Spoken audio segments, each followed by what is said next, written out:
नमस्कार, हिंदी खबर में आप सभी का स्वागत है। आपके साथ मैं हूं चित्रा सिंह और आप देख रहे हैं महा एग्जिट पोल। देश के 5 राज्यों में हुए विधानसभा चुनावों के नतीजों के लिए तो अभी कुछ वक्त और इंतजार करना पड़ेगा, लेकिन नतीजों से पहले के एग्जिट पोल आ चुके हैं। कई एजेंसियों और टीवी चैनल्स ने 5 राज्यों के एग्जिट पोल किए हैं और ज्यादातर पोल्स में बीजेपी और कांग्रेस के लिए मिले जुले नतीजों की संभावना भी जताई गई है। तो वहीं बीआरएस के लिए परिणाम अनुकूल नहीं रहने की भविष्यवाणी भी देखिए हो चुकी है। और आज हम अपने गेस्ट पैनल के साथ इन सभी एग्जिट पोल्स का विश्लेषण करेंगे, लेकिन इससे पहले इन एग्जिट पोल्स पर भी नजर डालते हैं। मध्य प्रदेश की बात करते हैं तो बीजेपी देखिए यहां पर भारी बहुमत के साथ आती हुई नजर आ रही है, यानी 100 में से 130 सीट बीजेपी को जा सकती है और कांग्रेस 102 में से 102 सीट से ज्यादा कांग्रेस को मिलती हुई नजर आ रही है। और इसके अलावा मध्य प्रदेश से लेकर राजस्थान और छत्तीसगढ़ का भी यही हाल कुछ बना हुआ है।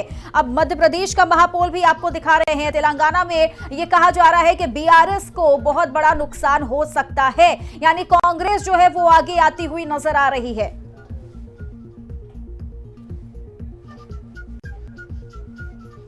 तो मध्य प्रदेश का महापोल की अगर हम बात करें तो देखिए 230 सीट मध्य प्रदेश में है और रिपब्लिक मैट्रिक्स की अगर हम बात करते हैं तो बीजेपी को 118 में से 130 सीटें मिल रही हैं, तो कांग्रेस को 97 में से 107 सीट और अदर की बात करें तो 0 से 2 सीट। और जन की बात अगर हम करते हैं तो 100 में से 123 सीटें जा रही हैं बीजेपी को और 102 से 125 सीट है वो कांग्रेस को जा रही है और 0 से 5 सीट जो है वो भी अदर को जा रही है। और टीवी 9 पोल स्ट्रीट की अगर हम बात करते हैं तो 106 सीट में से 116 तक बीजेपी को जा रही है और 111 में से 121 सीट तक कांग्रेस को जा रही है। तो वही 0 से लेकर 6 तक अदर को जा रही है, यानी अन्य पार्टियों को। और न्यूज 24 टुडेज की अगर हम बात करते हैं तो 151 कांग्रेस पार्टी को जा रही है, 151 बीजेपी को, 74 जो है वो कांग्रेस पार्टी को और 5 अन्य को। टाइम्स नाउ की बात करते हैं, टाइम्स नाउ ईटीजी की, तो यहां पर बीजेपी 105 में से 117 पर जा रही है, तो कांग्रेस 109 में से 125 तक जाती हुई दिख रही है और अन्य पार्टी जो है वो 1 से 5 तक बनी हुई है। इंडिया टीवी सीएनएक्स की अगर हम बात करें तो बीजेपी भारी बहुमत के साथ यानी 140 से ज्यादा सीटें जो हैं वो बीजेपी के खाते में जाती हुई नजर आ रही हैं और कांग्रेस को 70 से 89 सीट ही मिल सकती हैं। और अन्य पार्टी की बात करते हैं तो 0 से लेकर 2 सीट तक, यानी सिर्फ इतना ही खाता अन्य पार्टी के लिए खुलता हुआ दिख रहा है। और आज तक एक्सिस माई इंडिया की अगर हम बात करें तो बीजेपी को 140 में से 162 सीटें मध्य प्रदेश में मिल रही हैं, तो कांग्रेस को 68 में से 90 सीट जा रही हैं और अन्य की 0 से 3 सीट, यानी इतना ही खाता अन्य पार्टी का खुल रहा है।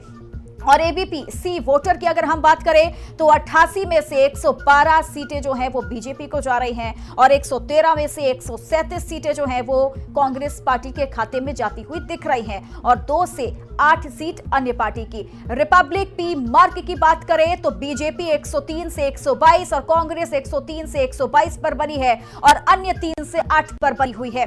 दैनिक भास्कर की बात करते हैं तो 95 से लेकर 115 बीजेपी और 105 से 120 कांग्रेस बनी है और 0 से 15 जो है वो अन्य पार्टी का एग्जिट पोल दिखा रहा है। लेकिन अब हम बात करेंगे छत्तीसगढ़ की भी, क्योंकि छत्तीसगढ़ का महापोल क्या कह रहा है।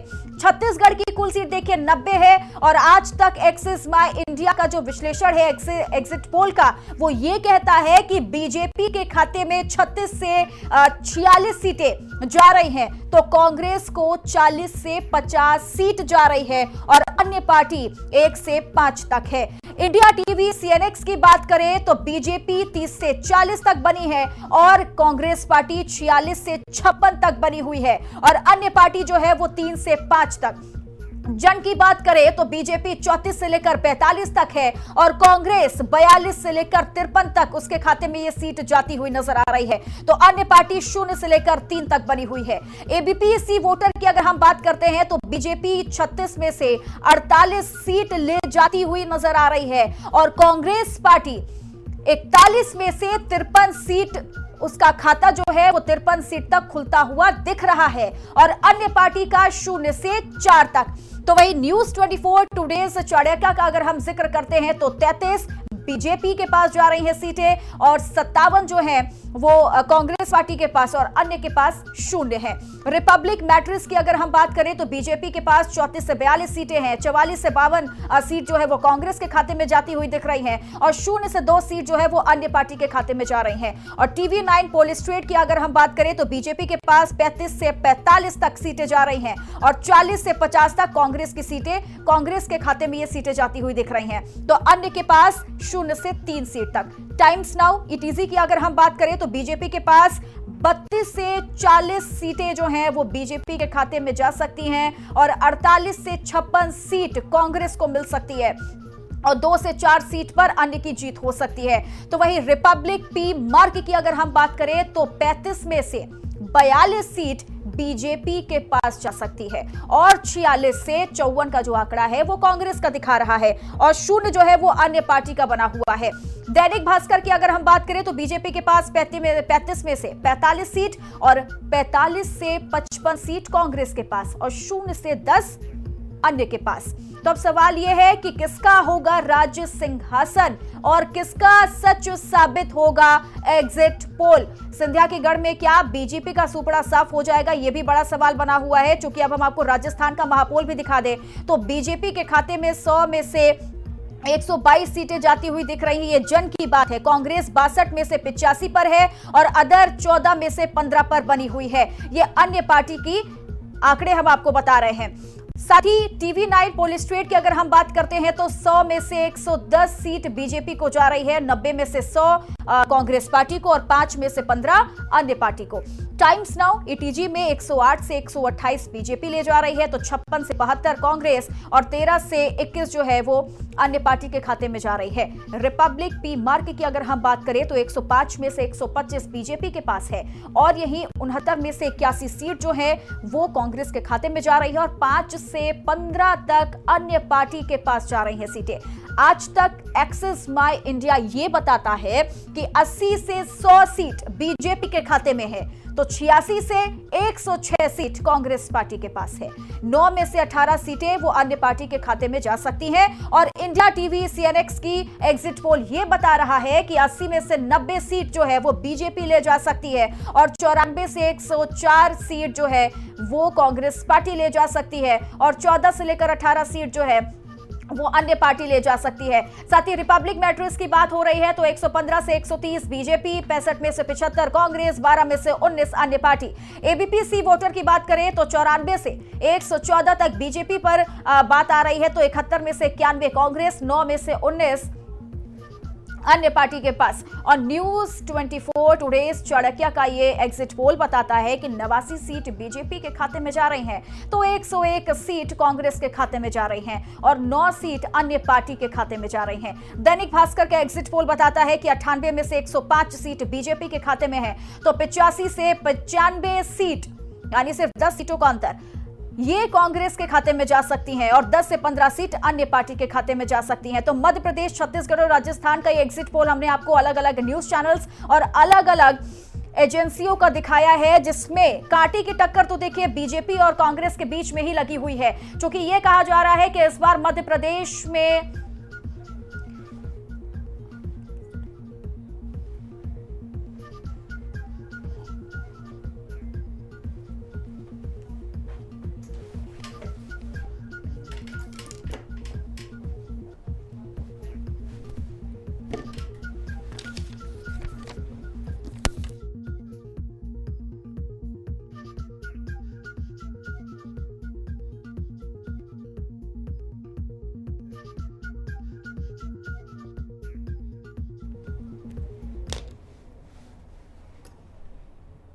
चलिए चर्चा की शुरुआत करते हैं। खास मेहमान हमारे साथ जुड़ चुके हैं, डॉक्टर सुनील कौशिक हमारे साथ जुड़े हैं, वरिष्ठ पत्रकार हैं, संतोष सारस हमारे साथ जुड़े हैं, वरिष्ठ पत्रकार हैं और विश्वनाथ मिश्रा हमारे साथ जुड़े हैं, वो भी वरिष्ठ पत्रकार हैं। आप सभी का बहुत बहुत स्वागत है इन खबर पर। लेकिन सबसे पहले शुरुआत में करूंगी सुनील कौशिक जी आपके साथ ही, क्योंकि मध्य प्रदेश का जिक्र हो रहा है तो मध्य प्रदेश में बीजेपी भारी बहुमत के साथ आ रही है। एग्जिट पोल ये बताता है क्या काम कर गया मध्य प्रदेश में और कौन सा फैक्टर जो है वो सबसे ज्यादा काम कर गया मध्य प्रदेश में बीजेपी के लिए? देखो अभी तो पोल्स हैं चित्रा जी, हाँ। थोड़ा सा मुश्किल है कहना, लेकिन जो भी मध्य प्रदेश के बारे में पोल्स आए हैं वही देखिए, मुझे लगता है कुछ मुहाने पे ला करके खड़ा कर दिया तो 2018 तक किसी भी की भी सरकार बन सकती है। दूसरा आप देखेंगे पोल्स में तो बहुजन समाज पार्टी को एक भी सीट नहीं दे रहे हैं, बिल्कुल शून्य सीट है। तो बहुजन समाज पार्टी का वोट कहाँ गया? क्या उसको वोट कटुआ के रूप में पार्टी को माना जाएगा? या छोटे छोटे जो राजनीतिक दल थे, समाजवादी पार्टी की स्थिति वहां का आ रही, चंद्रशेखर ने वहां जाकर के क्या किया, ये सब अन्य में तो दिखा रहे हैं, लेकिन उन राजनीतिक दलों का नाम खुलने का प्रयास उसमें नहीं किया गया है। मध्य प्रदेश में आप देखेंगे करीब 35,000 लोगों पर सर्वे किया गया, तो 35,000 लोगों पर सर्वे करना और पूरा निचोड़ निकालना थोड़ा मुश्किल भरा होता है, लेकिन रुझान आ जाते हैं। रुझान जब बड़ा महत्वपूर्ण होते हैं, जब लगता है कि एक तरफा किसी की जीत हो रही है, ऐसी पोजीशन पे नेक टू नेक ला करके खड़ा कर दें कि कुछ भी हो सकता है। जैसे 8 सर्वे की बात करेंगे तो 8 में 6 सर्वे दिखा रहे हैं कि बीजेपी की सरकार बन रही है, 2 सर्वे दिखा रहे हैं कि कांग्रेस की सरकार बन रही है, 2 सर्वे ऐसे दिखा रहे हैं कि बिल्कुल नेक टू नेक है, 80 से 100 के बीच आ जाएगी, लेकिन 116 पे बहुमत चाहिए सरकार बनाने के लिए। तो ऐसी स्थिति में मध्य प्रदेश के जो भी मुद्दे रहे हों, जिन मुद्दों पर चर्चाएं चुनाव के समय रही, बड़े नेताओं ने जाकर के वहां जिस तरीके से मोर्चा संभाला, चाहे मोदी जी हो, अमित शाह हो, राहुल गांधी हो, खड़गे साहब हो, निश्चित तौर से उन्होंने अपनी बातें रखी हैं। लेकिन जहां 2018 में किसी पार्टी को जब जनता ने बहुमत दिया, वहां क्या हुआ ये मुझे लगता है जनता ने ध्यान में रखा होगा। और कांग्रेस के बीच जो कुछ घमासान चला, जहां राष्ट्रीय नेतृत्व उसको ठीक से संभाल नहीं पाया और बड़े नेताओं ने पार्टी को तोड़ दिया और सत्ता से भी दखल कर दिया, तो ऐसी स्थिति में क्या लगता है वहां की जनता को एक राष्ट्रीय नेतृत्व जो कांग्रेस का है वो संभालने में कामयाब होगा? अधिकतर राज्यों में आपने देखा होगा और हमने भी देखा है कि विधायकों को संभालना थोड़ा कांग्रेस के लिए मुश्किल भरा हो जाता है। मध्य प्रदेश में देखेंगे बाकायदा फार्म हाउस की व्यवस्था हो रही है, कौन विधायक जीतेगा, उनको कैसे ले जाया जाएगा। अगर ऐसी स्थिति आ जाए तो जनता का भरोसा जीतने में मुझे लगता है थोड़ी बहुत ज्यादा मुश्किल होती है। ठीक है, संतोष सारस जी, अब यहाँ पर अगर आप देखिए मध्य प्रदेश का मैंने जिक्र किया कि भारतीय जनता पार्टी बीजेपी भारी बहुमत के साथ आती हुई दिख रही है। हालांकि असल नतीजे क्या हैं वो तो हम 3 तारीख को ही जान पाएंगे, लेकिन अब यहाँ पर अशोक गहलोत ये कहते हैं कि राजस्थान में धर्म को लेकर के बहुत ज्यादा प्रधानमंत्री मोदी हो, फिर चाहे बीजेपी हो, सभी ने खेल बिगाड़ने की बहुत कोशिश की है, ध्रुवीकरण को लेकर खेल बिगाड़ने की कोशिश की है। अगर पासा पलटता है तो इसमें सबसे बड़ा फैक्टर जो है वो धर्म का ही होगा, जिसका धर्म का कार्ड जो चला गया बीजेपी की तरफ से। क्या कहेंगे इस पर? देखिए, धर्म का कार्ड तो चला गया है, लेकिन इसमें अभी ये सिर्फ जैसा अभी कौशिक साहब कह रहे थे कि पोल कई बार सही नहीं होता है। आप राजस्थान के 30 साल का इतिहास देखें तो राजस्थान के लोगों ने कभी भी दूसरी पार्टी को मौका लगातार नहीं दिया है। जैसे पिछली बार वसुंधरा राजे थी, ऐसा कोई उन्होंने बहुत कोई खराब चीज नहीं थी, कोई काम नहीं किया था ऐसा जिसकी वजह से सत्ता बदले, लेकिन कांग्रेस वहां जीती। उसी तरीके से इस बार धर्म की जो वहां कुछ हुआ भी है, ऐसा नहीं है कि नहीं हुआ है, जो गला काटा गया और कई जगह दंगा फसाद हुए, तो जो होगा वो तो कहा ही जाएगा, वो जनता को देखना है कि वो उसको किस तरीके से लेती है। लेकिन भाजपा ने इसको भुनाने में कोई कसर नहीं छोड़ा। और आज मैं किरोड़ी मीना साहब को सुन रहा था, जो वहाँ के भाजपा के वरिष्ठ नेता हैं, वो तो चैलेंज कर रहे हैं कि जितने एग्जिट पोल हैं सब गलत हैं। मैं जमीन का नेता हूं और मैं दावे से कह सकता हूं कि यहाँ भाजपा आने वाली है। ठीक है, विश्वनाथ मिश्रा जी, अब संतोष सारस जी की बात से आप कितना इत्तेफाक रखते हैं? और अगर हम राजस्थान की बात करें तो यहाँ पर सबसे ज्यादा जिक्र देखिए, अगर हम बीजेपी की तरफ से कहें तो मुख्य प्रमुख फेस, सीएम फेस कौन सा है ये अभी तक क्लियर नहीं हुआ है। कहा यह जा रहा है कि अगर राजस्थान में वसुंधरा राजे का चेहरा आगे किया जाता, जो आज जो समीकरण बन रहे हैं, जो आज एग्जिट पोल जो दिखा रहा है, वो शायद कुछ हद तक अलग होता।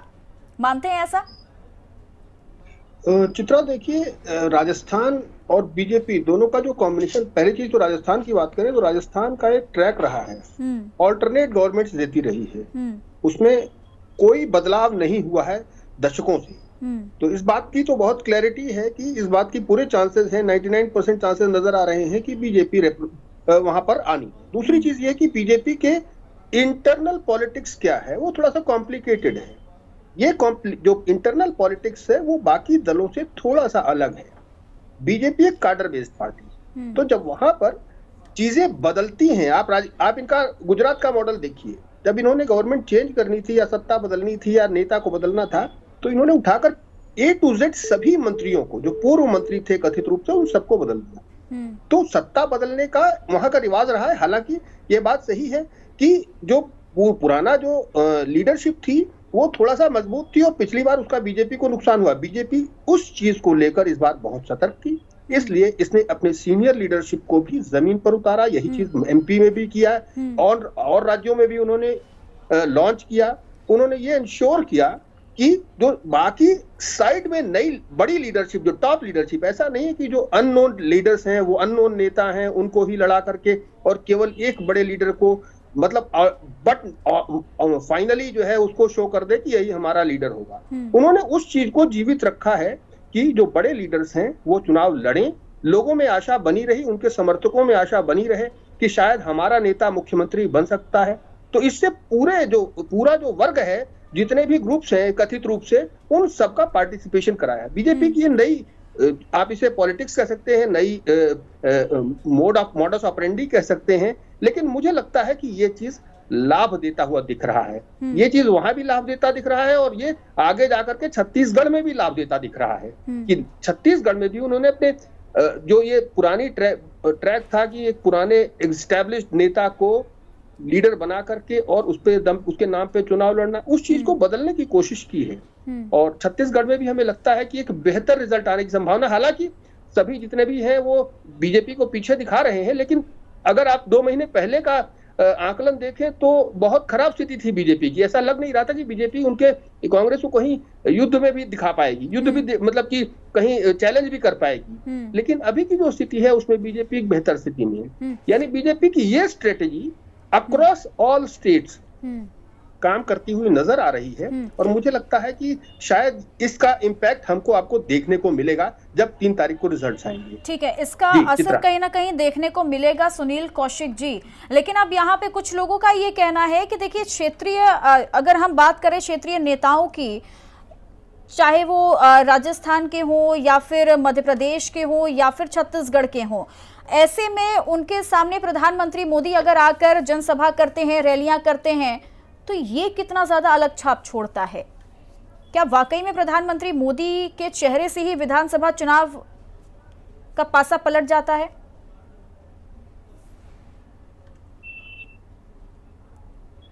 सुनील जी तक आवाज नहीं पहुंच रही है। यही सवाल मेरा संतोष जी आपके साथ में है कि एक तरफ अगर हम क्षेत्रीय नेताओं को देखते हैं, उन चेहरों को देखते हैं जो अलग अलग राज्यों में काम करते हैं, और एक तरफ हम प्रधानमंत्री मोदी को रखते हैं, तो क्या कहेंगे?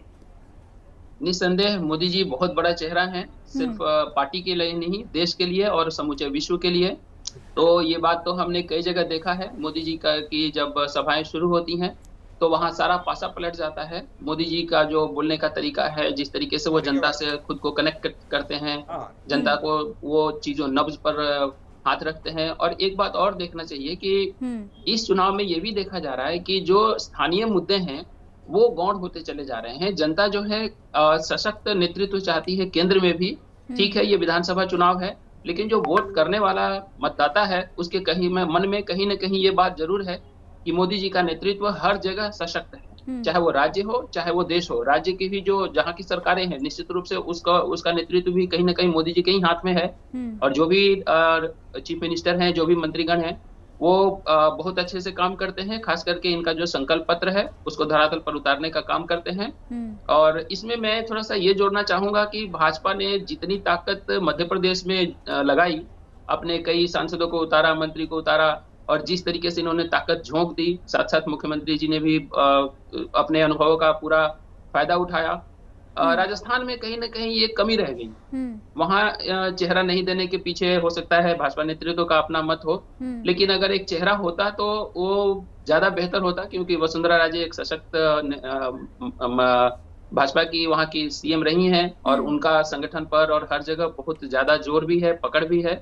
अगर वो होता तो हर लोग ज्यादा मेहनत से काम करते। निश्चित रूप से उनको चेहरा नहीं देने की वजह से हो सकता है कहीं उसकी हानि हो, लेकिन अभी भी आप उम्मीद कर सकते हैं इस बात पर, जैसे अभी दोनों हमारे मित्र कह रहे थे, राजस्थान की जनता जो है वो दोबारा मौका नहीं देती है। हम मानकर चलें कि ये जो है लगातार जारी रहेगा, जनता वहां दोबारा मौका नहीं देगी किसी भी पार्टी को, कांग्रेस को भी। अगर ऐसा कुछ होता है तो ये अनहोनी सी होगी। हाँ ठीक है, आपने बोला संतोष जी कि जिस तरीके से बीजेपी ने तैयारी की और जिस तरीके से मध्य प्रदेश में बीजेपी ने खुद को उतारा, सांसदों को उतारा, केंद्रीय मंत्रियों को उतारा, बड़े बड़े दावे किए, फ्रीबिस का भी बहुत ज्यादा जिक्र देखिए यहाँ पर किया जा रहा है। लेकिन सुनील कौशिक जी, अब मध्य प्रदेश में तो आपने बहुत काम किया, जनता को लुभाने की लोक लुभावन मुद्दे आपने बहुत उठाए, ये छत्तीसगढ़ में क्यों नहीं हुआ? राजस्थान का वो जिक्र कर रहे हैं कि कहीं ना कहीं राजस्थान में भी आप बहुत पीछे रहे हैं, लेकिन ऐसा तो हम छत्तीसगढ़ में भी कह सकते हैं।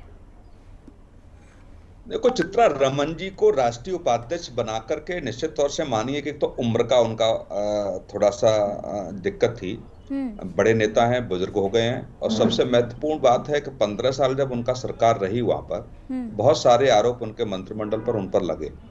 तो ये तो जनता छत्तीसगढ़ की कांग्रेस से भी पूछती है कि जब 2018 में आपके सत्ता सौंपी थी तो आपने भी बीजेपी के तमाम बड़े नेताओं पर रमन जी सहित बड़े आरोप लगाए थे। क्या हुआ उसमें?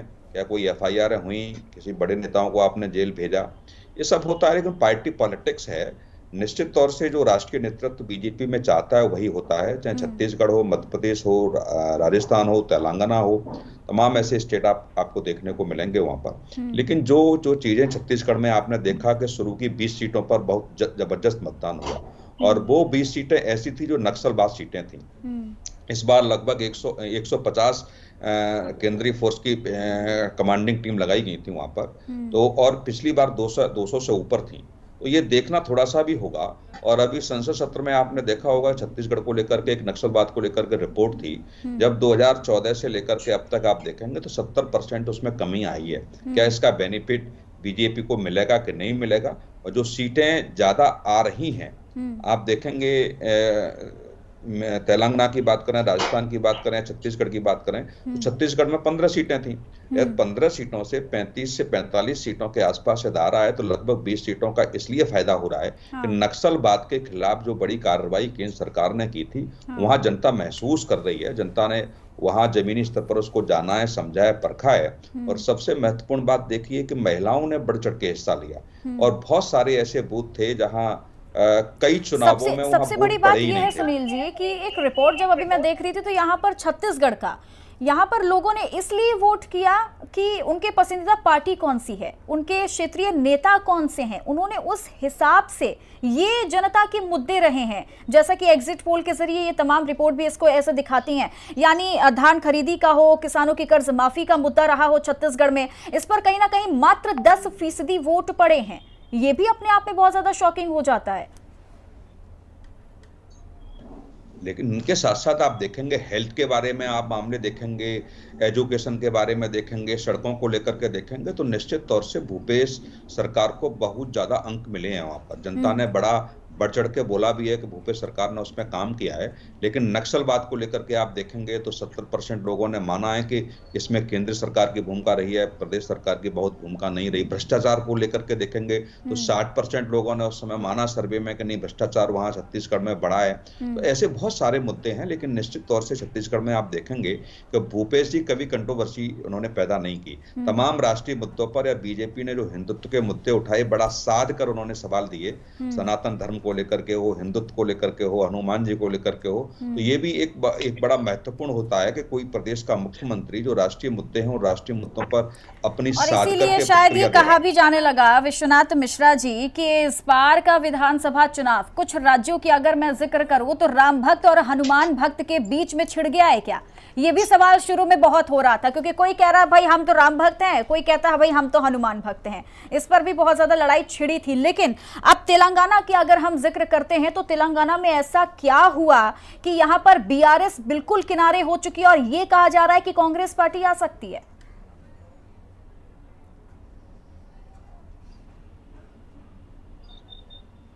विश्वनाथ मिश्रा जी सुन पा रहे हैं आप?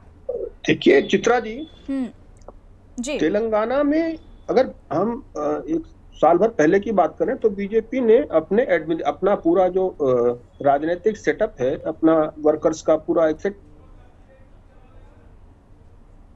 वो और उसमें उनके जो प्रदेश अध्यक्ष थे उन्होंने बहुत मेहनत की थी। पता नहीं क्या हुआ, क्यों कौन से राजनीतिक कारणों से पार्टी ने उनको कुछ समय पहले हटा दिया, ये बड़ा सवाल हुआ। इसके बाद बीजेपी की जो चांसेस थे वो बहुत डिप्लीट हुई, बहुत परिवर्तन आया, बहुत गिरावट आई। अब क्यों हुआ ये नहीं मालूम। हालांकि बीजेपी ने टीआरएस से भी अपना समझौता करने का या उससे कोई पॉलिटिकल अलायंस करने से भी इनकार कर दिया था, क्यों हुआ ये नहीं पता। लेकिन दूसरी चीज और किया वहां पर ये जरूर हुई तेलंगाना में कि कांग्रेस से जो अपेक्षित था, जो पहले जो प्रेडिक्शंस थे वो अच्छे हुए, कांग्रेस के प्रोस्पेक्ट्स बढ़े और कांग्रेस की परिस्थितियां बेहतर हुई। तो कुल मिलाकर के टीआरएस की राजनीति में टीआरएस का जो के ऊपर जो भ्रष्टाचार के आरोप थे, उसके बाद दिल्ली का जो मसला था, शराब घोटाला था, टीआरएस चीफ की पुत्री के कविता का मसला था, वो सामने आने के बाद मुझे लगता है उसने थोड़ा सा डेंट उनको और किया है। और कांग्रेस को चूंकि अल्टरनेटिव बीजेपी नहीं बन पाई, तो नेचुरल जो लाभ हुआ वो कांग्रेस को हुआ। ठीक है, इसमें एक चीज मैं ऐड करूंगी सर, एक चीज काउंटर क्वेश्चन इसमें ये है कि अगर सोचिए कांग्रेस अगर सरकार बनाती है तेलंगाना में, क्योंकि प्रधानमंत्री मोदी को हमने सुना था वो बार बार ये चीज कह रहे थे कि बीआरएस और केसीआर हमारे साथ आना चाहते थे, लेकिन हमने मना कर दिया, इसलिए उनकी बौखलाहट नजर आई है, वो बौखलाए हुए हैं। अगर कांग्रेस सरकार में आती है तो क्या ये ऐसा हो सकता है कि बीजेपी और बीआरएस साथ में आ जाए कांग्रेस को हटाने के लिए? देखिए, इस राजनीति में कुछ भी दूर नहीं हो सकता है, इसमें कोई दो राय नहीं है। लेकिन अब बीजेपी भी अगर बीआरएस को फ्रंट से सपोर्ट करती, पहली चीज फ्रंट से सपोर्ट करती, तो उनका जो वो स्टैंड पे उनके सवाल उठता कि आप भ्रष्टाचार पे आक्रमण की बात करते रहे हैं। और दूसरी बात, अगर वो चुनाव के बाद ये संभव हो सकता है, लेकिन अभी लोकसभा चुनाव चूंकि बिल्कुल सिर पर है 4 महीने बाद, तो तात्कालिक रूप से मुझे लगता नहीं कि बीजेपी ये रिस्क लेगी। क्यों? लोकसभा में बीजेपी का परफॉर्मेंस बहुत हद तक बेहतर रहता है, तो बीजेपी का जो अल्टीमेट लाभ है वो वहां पर लोकसभा में है। प्रधानमंत्री मोदी के चेहरे पर उन्हें उन स्थानों पर भरपूर वोट मिलता है, भरपूर लोकसभा सीटें और यही वजह है, कह भी सकते हैं कि बीजेपी कोई रिस्क बिल्कुल भी नहीं लेना चाहती, क्योंकि सर पर लोकसभा चुनाव है, तो विधानसभा चुनावों में भी अलग अलग फैक्टर पर काम करना होगा। आप सभी का बहुत बहुत शुक्रिया मेरे साथ चर्चा में जुड़ने के लिए, चूंकि समय मुझे इतने की ही इजाजत देता है। तो एग्जिट पोल क्या बताते हैं, अगर ऐसा ही हुआ यानी 3 तारीख को असली पिक्चर क्या होगी और सरकार कौन सी पार्टी बनाती है, यह देखना काफी दिलचस्प रहेगा। फिलहाल चर्चा में मेरे साथ बस इतना ही। आप बने रहे हिंदी खबर के साथ। नमस्कार।